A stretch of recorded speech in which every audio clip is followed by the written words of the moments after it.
फरवरी 2019 का दिन भारत के इतिहास में एक बेहद दुखद और भावनात्मक दिन के रूप में हमेशा याद किया जाएगा। उस दिन जम्मू कश्मीर के पुलवामा जिले में एक भीषण आतंकी हमला हुआ, जिसमें केंद्रीय रिजर्व पुलिस बल यानी सीआरपीएफ के फौजी जवान शहीद हो गए। यह हमला केवल सुरक्षा बलों पर हमला नहीं था, बल्कि पूरे देश की भावनाओं पर गहरा आघात था। इस घटना ने करोड़ों भारतीयों को शोक, दुख और आक्रोश से भर दिया। उस समय जम्मू कश्मीर में सुरक्षा व्यवस्था को मजबूत करने के लिए बड़ी संख्या में जवानों की तैनाती की जा रही थी। 14 फरवरी को सीआरपीएफ के लगभग 2500 जवानों का एक बड़ा काफिला जम्मू से श्रीनगर की ओर रवाना हुआ। यह काफिला 78 वाहनों में यात्रा कर रहा था।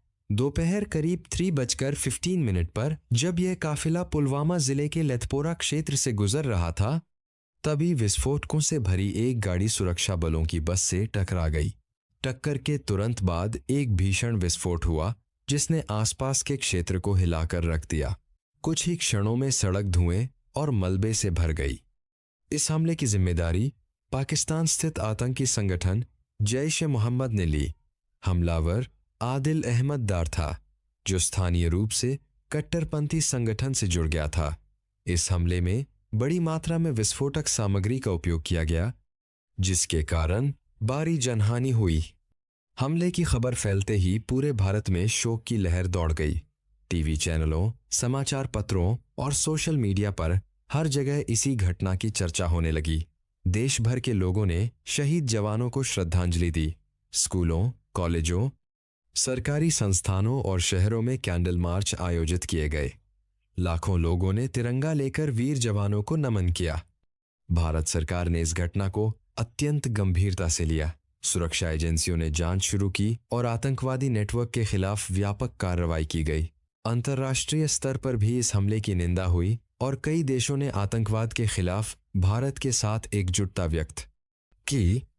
हमले के 12 दिन बाद 26 फरवरी 2019 को भारतीय वायुसेना ने पाकिस्तान के बालाकोट क्षेत्र में आतंकवादी प्रशिक्षण शिविरों को निशाना बनाया।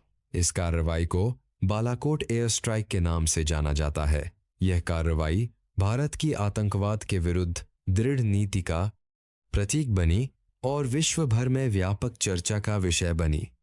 इसके अगले दिन दोनों देशों के बीच हवाई तनाव बढ़ गया। इसी दौरान भारतीय वायुसेना के अभिनंदन वर्धमान पाकिस्तान की हिरासत में चले गए। उनकी बहादुरी, संयम और देशभक्ति ने पूरे देश को प्रेरित किया। कुछ दिनों बाद उन्हें भारत वापस लौटा दिया गया और देश भर में उनका स्वागत किया गया। पुलवामा अटैक ने भारत की सुरक्षा नीतियों, आतंकवाद विरोधी रणनीतियों और राष्ट्रीय एकता को नई दिशा दी।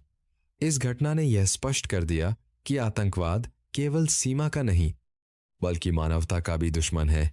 साथ ही इसने यह भी याद दिलाया कि हमारे सैनिक हर दिन अत्यंत कठिन परिस्थितियों में देश की रक्षा करते हैं। आज भी भारत उन फौजी शहीद जवानों को गर्व, सम्मान और कृतज्ञता के साथ याद करता है। उनके परिवारों का बलिदान भी उतना ही महान है। उनकी कुर्बानी आने वाली पीढ़ियों को देशभक्ति, साहस और सेवा की प्रेरणा देती रहेगी। आइए हम सभी उन वीर सपूतों को श्रद्धांजलि दें और यह संकल्प लें कि उनकी कुर्बानी को कभी नहीं भूलेंगे। जय हिंद।